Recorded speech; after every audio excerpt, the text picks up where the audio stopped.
Hey guys, welcome back to the channel. Today we are installing a BTR 220 camshaft and supporting mods in this C7 Stingray Corvette. This is a dry sump car, manual car, and we are pulling the engine out. This particular car has 45,000 miles on it. We're going to yank the engine out, get it on a stand, send the cylinder heads off to have a valve job resurfaced, pressure checked, and hot tank. We'll also have the springs and seals installed while they're there. And once we get those back, we will start assembling this thing and getting it put together. We've got a trunnion upgrade, a set of chromoly push rods from BTR, all our gaskets and seals, oil pump, lifters and trays, a VVT limiter. And we're going to show you guys how to install all this in a Gen 5 LT. Now, we're not going to really show a lot of the process of actually pulling the engine and the how-to of that part. If you guys want to see that, let us know, and the next vet that comes through here, we will do that for you. In this video, we're going to essentially focus mainly on installing the camshaft and all the top end goodies. But to do that, we've got to get that thing out of there. So let's dive into it, get that thing out of there, get it on a stand, and start getting it ready to go.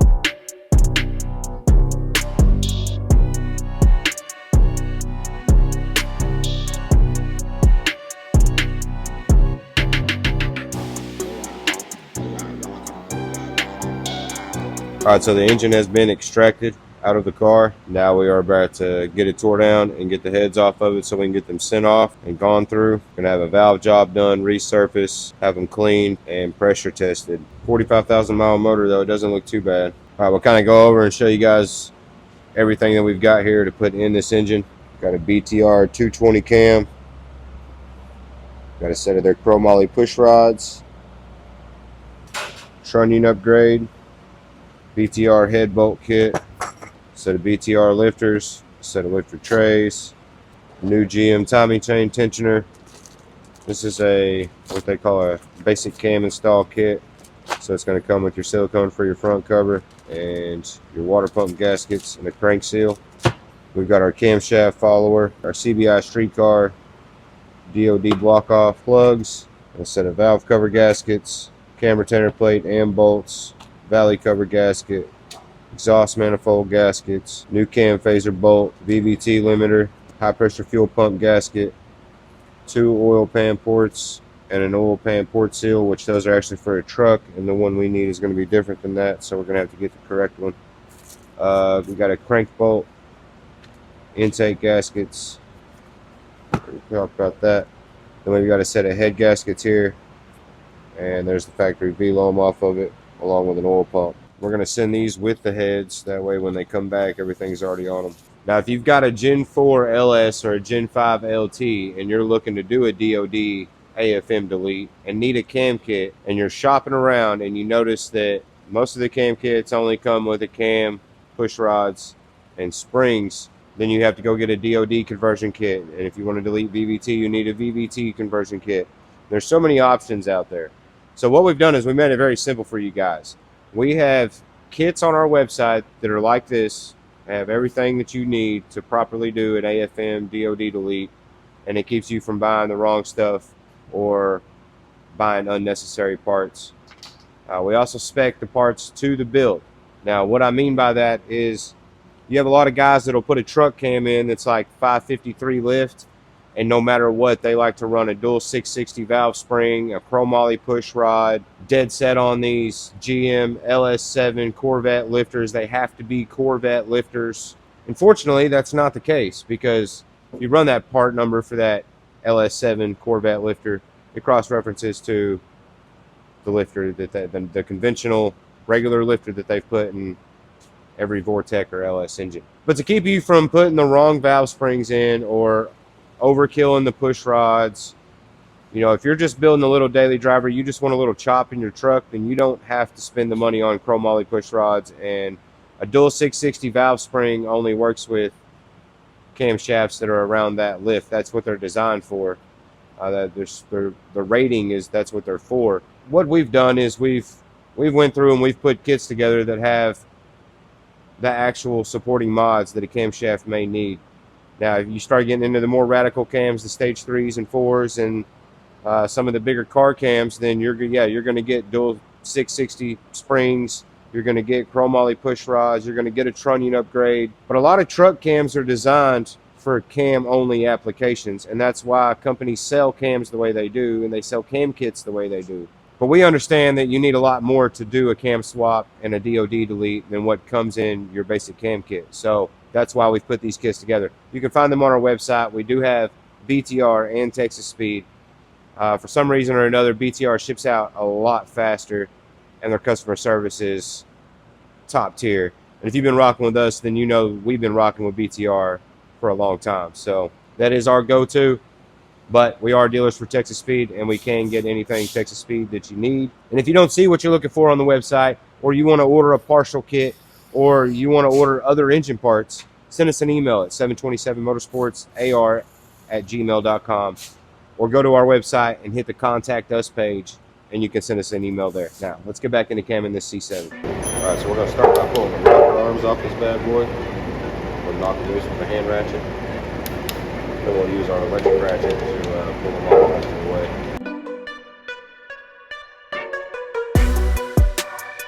Alright, so now we're going to remove the head bolts. What I'll do is I will knock them loose by hand, and then we will pull them out the rest of the way with the impact. Now there is one oddball bolt in the Gen 5 family, and that's a very front inside bolt on the driver's side. It's going to be a 13mm hex head like this. When I'm knocking these loose, I like to do it in the reverse pattern of the torque sequence. So instead of starting in the middle and knocking them loose, we're going to start with the very last one that you would torque and work our way through them backwards. Which means we're going to start with that funky Allen head bolt.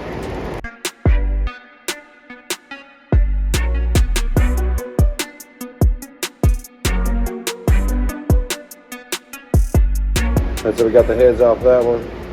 We got 3 sets of heads ready to go to the machine shop. Full remans. Until we got new springs to go with them and everything. When these things come back, they will be ready to rock. In the meantime, we're going to get this one cleaned up and ready to pull the lifters and camshaft out. Pull the front cover, oil pan, oil pump, all that good stuff.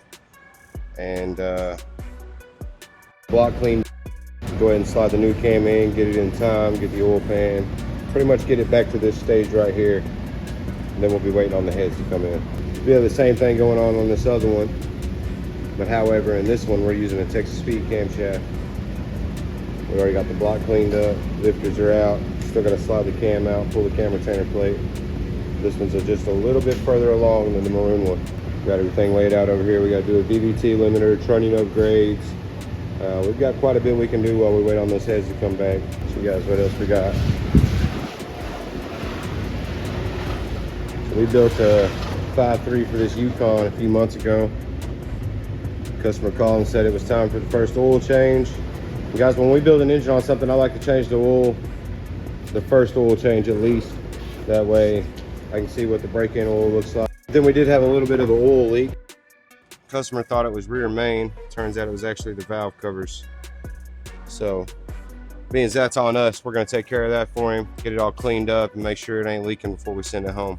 Now guys, that's just a prime example of what I was talking about in one of my TikTok videos not long ago when I said we do not offer warranty on labor. But if I build an engine and put it in your truck and it comes back with the valve covers leaking within just a few hundred miles, of course we're going to take care of that. He thought it was a rear main seal. So man, if it is a rear main seal, we might have something going on like PCV, you know, excessive PCV pressure. So we're going to need to test the PCV system and make sure that it didn't blow the seal out. A lot of times those PCV valve and that driver valve cover can get stopped up, cause excessive buildup within the system, start blowing out seals. Luckily, just a couple valve cover gaskets. So we're going to get that taken care of for him and get that thing ready to go. And now we're about to get back on this vet over here. So on these, you've got an oil pump actuator right here behind the front cover, and it actually runs through the front cover. So in order to get the front cover off, you've got to pull the oil pan. So we're going to go ahead and yank the oil pan off this bad boy, which I might need to pull that balancer first. I'll probably go ahead and pull that balancer real quick, and then I'll pull the oil pan. All right, so I got my little Amazon harmonic balancer puller here. This is the push rod that comes with it. You see it's seen better days. But these dry sump cars, the crankshaft's longer, so this push rod's actually not long enough to pull it off. Since we're not using the stock push rods out of this engine, I'm gonna use one of those because it's just a little bit longer, and that's gonna allow me to be able to pull that balancer off.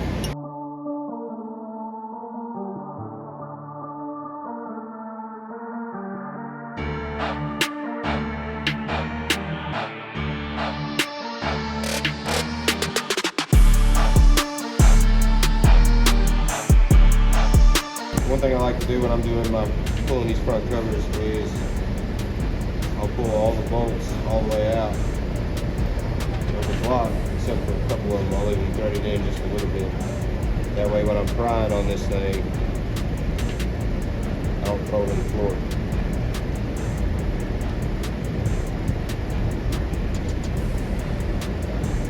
Gen 5 stuff also has these little black seals around the bolts. Those are pretty important. Don't lose those.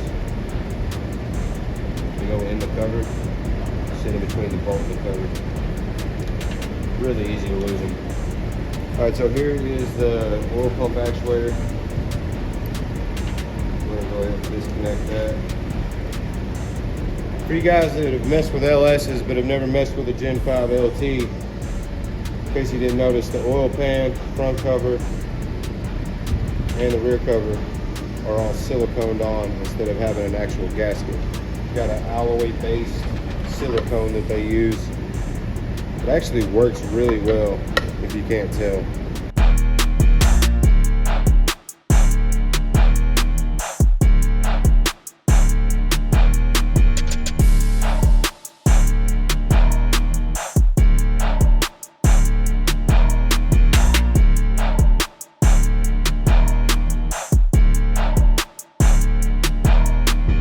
So we got our oil pump alignment tools on here, and what we're going to do here is we're just going to push it against the oil pump and snug them up. I think I got these specific ones off Amazon, but ICT Billet does sell some. I'll link those in the description. Amazon ones do seem to work.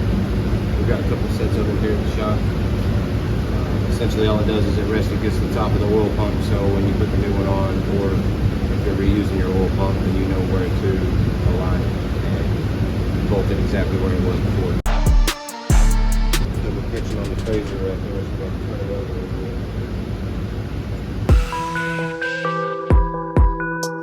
bit. Now we need to take the tension off the timing chain tensioner. So I'm going to take a flat-headed screwdriver, stick it in between this plastic band of the tensioner and the chain.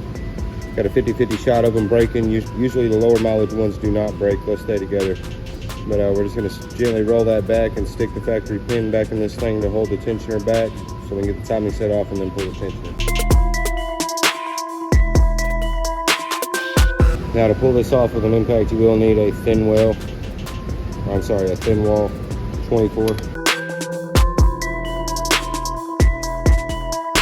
If you do these regularly, always keep that.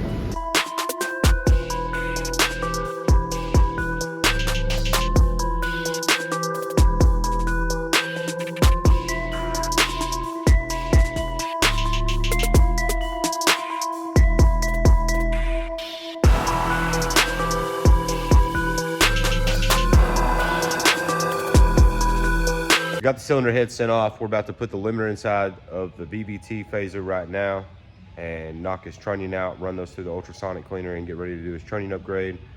But we're gonna go ahead and get the cam slid in this thing, get it in time, drop the lifters in after we pre-soak them, get what we can done on this thing while we wait on the heads to come back. And then once the heads come back, we just have to get those bolted on, torqued down, and then we can put this thing back in and get a base file loaded in it and see what it sounds like. We do have a little extra thing for this car. Nothing more I hate than camming a vehicle and it being on stock manifolds and stock exhaust. Luckily the Vettes come with pretty decent exhaust from the factory, but they still have manifolds. So the customer did bring us a set of long tubes from Speed Engineering and an X pipe So we're going to be swapping it out for him too and installing that. So luckily we will be able to hear what this 220 cam sounds like in the C7 when we're done. You guys hang out with us. So let's dive back into it, get some stuff done, and get this thing one step closer. All right guys, so I've covered this in a couple other videos, but we're going to do it again since we're doing a cam install video on a particular vehicle. This is your cam phaser for VVT. We got to take this apart and install a VVT limiter in it. This particular camshaft calls for a 4-degree limiter, and a lot of people don't understand exactly what this is or what this does. So I'm going to kind of give you a quick rundown, and then we're going to swap it out and get back to it. So the way this works is your cam phaser bolt has a push pin on the front, and then it's essentially a valve inside the bolt. It has orifices in it, and that's controlled by an actuator in the front cover that the ECM can activate and deactivate a magnet, and it pulls and closes that pin. When the ECM activates it and lets oil in, it fills the inside of this phaser, and it can advance or retard timing with oil pressure. A lot of people delete this, especially in the Gen 4 stuff, but in the Gen 5 stuff, it's very common for it to be found beneficial in high performance applications, even though it is still a single bolt camshaft. In one of our last videos, we touched base on that. We'll link that in the description. The whole idea here is being able to control how much it is actually adjusted the timing. They've got different limiters set at different degrees, and then they have full lockouts, which actually locks out the VVT completely. Now, if you're doing a lockout, you want to go in and zero out your timing table within HP tuners. But I'm going to show you guys on the back of the cam card here. I've got the cam card for this particular engine that we're working on right now. This is a BTR Gen 5 220 cam. Now, instead of them labeling this a 220 cam for a 5.3 or a 220 cam for a 6.2, what they've done is on the back of the cam card, they give us 3 different tables. Now, if you look, it's a RPM and then our degrees of the phaser. And in HP tuners, you're going to take this section of that table and you're going to set it up. If you've got an LT1 like we have, we're going to set up that timing table like this. If we have a L86, we're going to set up that VVT table like this, and that's going to put it at wide open throttle. It's going it to add 4 degrees here. Same thing for an L83. Now, if you're not tuning your stuff yourself, this is something that if you're putting a limiter in and you're actually trying to get some numbers somewhere, or you want your car to actually perform at peak performance, you're going to need to take this to your tuner. They may not ask for it, but if you offer it, then they may change the table for you. Do you need to know the limitations of my phaser for my camshaft? Just a little tip for you guys. Thought you might find it helpful. Some people don't know, some people don't understand what VVT really is. It's variable valve timing, and that's exactly what it is. It's tricking the system and being able to adjust timing with oil pressure and electronics. So let's get back to it. Let's see, we've got our 4-degree limiter, we've got our phaser, we've got a T25 on a electric ratchet. We've got a nut, a bolt, and 2 washers to hold this thing together to keep it from coming apart. And then we have a phaser tool to take tension off the spring and be able to unload this thing.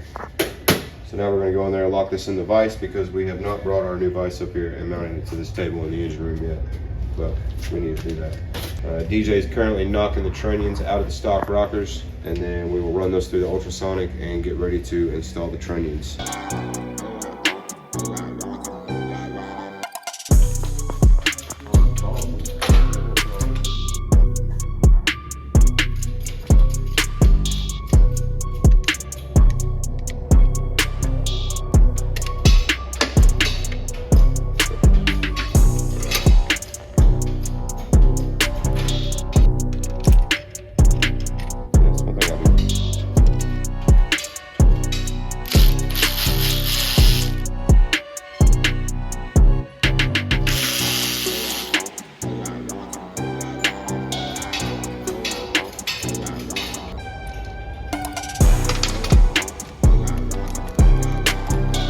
Notice it only go in certain ones. Like, now I'm gonna put it in there, but like it won't fit in that one, but it'll probably fit in that one. Don't think it'll fit in that one, so I think it's either that one or that one. And then the main thing is you notice we've got one bolt that's longer. It has a shank on the end. That's actually what holds that coil spring. So that's what you preloading this for, because if you just take this out, it comes undone. So, see the line in the phaser right here, little edge screw. that's indicator that that's where that bolt goes. So I'm gonna slide that one in, make sure that one's in. That way your little hook on your coil spring will land there, and then the rest of them, it doesn't matter where they go.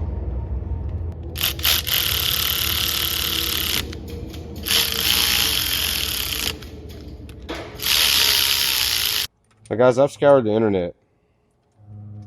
I've looked through GM service manuals, I've looked through forums, I've watched other videos, and I cannot find where GM has put out a torque spec for these 5 bolts right here. Now I believe that's because they don't want us messing with them, if I'm being honest. That's my personal opinion. But if anybody knows and has actual documented proof of where we have an actual torque spec for these, I think that would be awesome.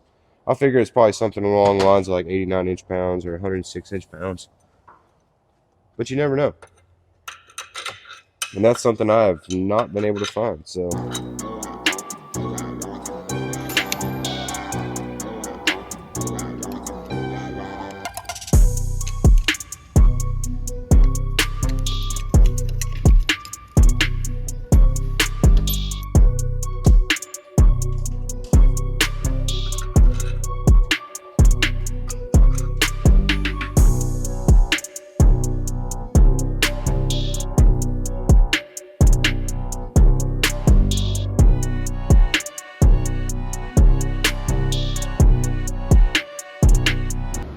That brown Tooley bump stick out.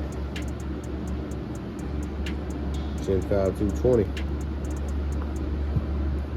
Let's get it installed.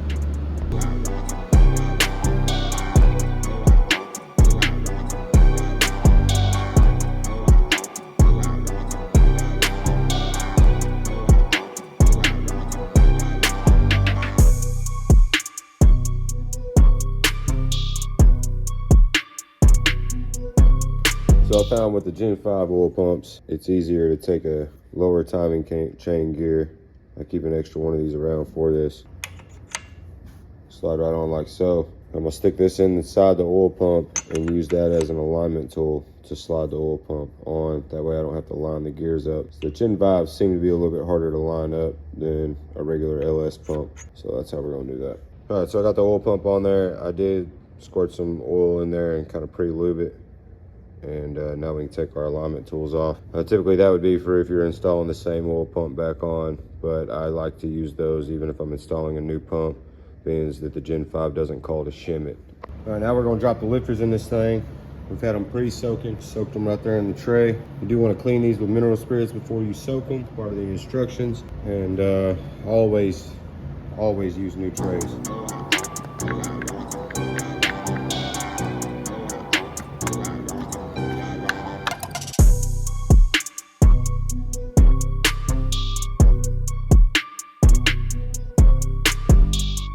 All right, so next we're gonna put in our DOD plugs in the AFM towers. These are from CBI streetcars. We ordered them from BTR. They do have a threaded boss in them, so if you ever need to take them out to put them in a different engine, you can. They kind of look like a little bullet. What we're gonna do is we're gonna stick them down in the hole and get them started. And take a soft mallet, I'm just gonna tap them down. They do have a little, kind of like a little rib on them. And that's what we're tapping into that hole. And I don't know if you'll be able to hear it on the video, but when you're driving them in, you'll be able to hear the change in tone.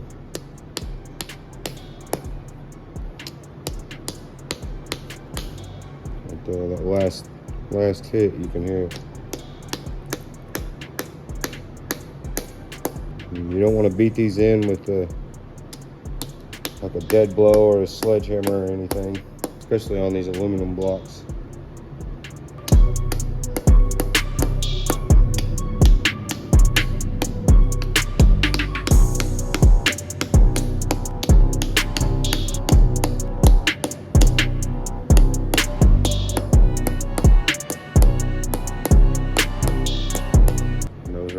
Next, we're going to install a new camshaft follower for the fuel pump. And I always pre-oil this before I put it in there.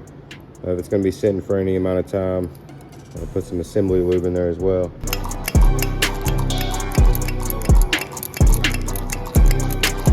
Now we got to put our alignment dowels back in the block for our cylinder heads. So we're gonna pop those bad boys in there real quick.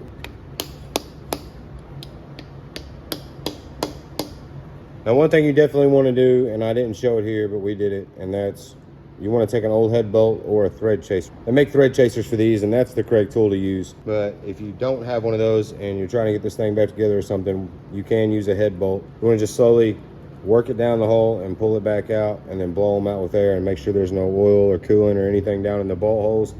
And also make sure that the threads are clean of any Loctite, that way you don't get any false torque readings. All right, now we're gonna drop our head gasket on here.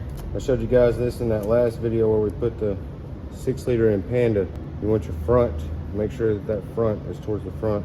Now when it comes to the cylinder heads on this thing, we took the cylinder heads and had them remanufactured. So they did a valve job, they pressure tested them, they cleaned them, they surfaced them, and installed our new springs and seals. So these things are ready to go on. So we'll go ahead and get them dropped on there. All your bolts for an LT are going to be the same except for one. So they're all going to look like this. They're all going to be 15 millimeters. These are a torque to yield bolt, so you do need to use new bolts. If you get one of the kits off our website, they come with new bolts. It comes with everything that we're using in this kit on this job to ensure that you have everything you need to properly do a cam swap or an AFM and DOD delete. Now the one different bolt is going to be this bad boy right here. It's a 13 millimeter hex head, Allen head style. It's going to go right here in this front hole on the driver's side. Passenger side gets a regular one. All right, so now we're going to run these down by hand with a speed ratchet. We're not going to go crazy tight with them. We're just going to snug them up. A little word of advice: anytime you're messing with a head bolt, always stick to the recommended torque sequence. That way you'll end up memorizing it, and anytime you touch these, that's how you're going to naturally want to handle it. I'll overlay the torque sequence for this.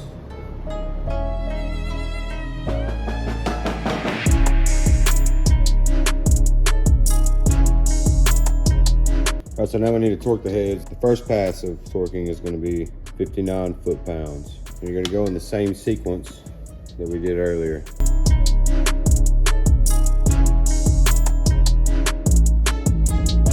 Second pass is going to get 90 degrees.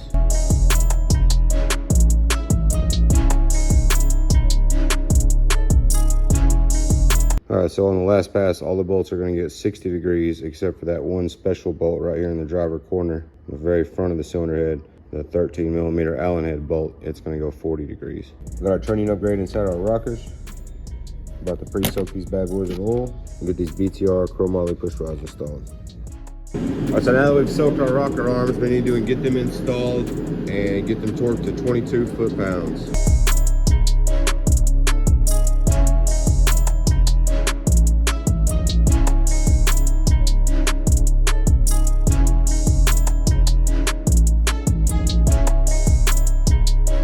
All right, now we just got to get the valley cover, the front cover, and the oil pan back on this thing. Now the LTs are a little bit different than the LS. The front cover and the oil pan both take silicone instead of a gasket. The front cover does have some dowels, so it'll line up. That way you can plug up this oil pump actuator down here, and then you put the oil pan on after that. So we're gonna go ahead and get the valley cover on, change the gasket in it, get it put on, front cover put on, and we'll turn this thing over and get the oil pan on.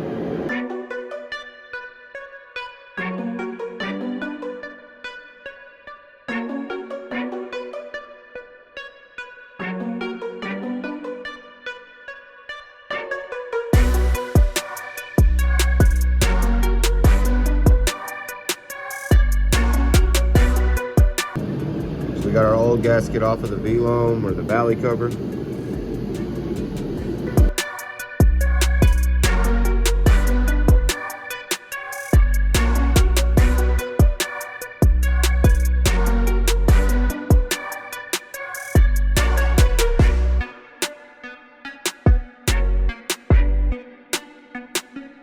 All right guys, so we got the BTR 220 camshaft put in this LT1. We got the LT1 back in the car. All right, we got the stock file pulled, sent off to Ben Charles, and then we got a base file back. We have bled the coolant system, and now it's time to pull this thing out of the shop, road test it one time, do a little bit of data logging for Ben. We're gonna get the hood back on this thing, and from there, we're just gonna button up the tuning and get some idle clips, some clips going down the road, and show you guys what this BTR 220 cam is all about. So let's check it out.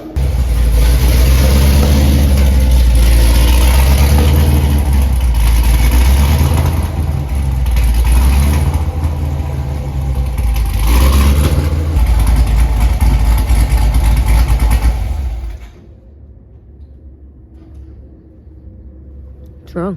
Camshaft position sensor. We don't have a tack. We got an extended crank on startup, and I've got a Piezo 340 code. Did you plug the sensor up at the bottom? The front cover? No, I did not. Damn it, Deej. Called that, didn't I? Say my first one down, buddy.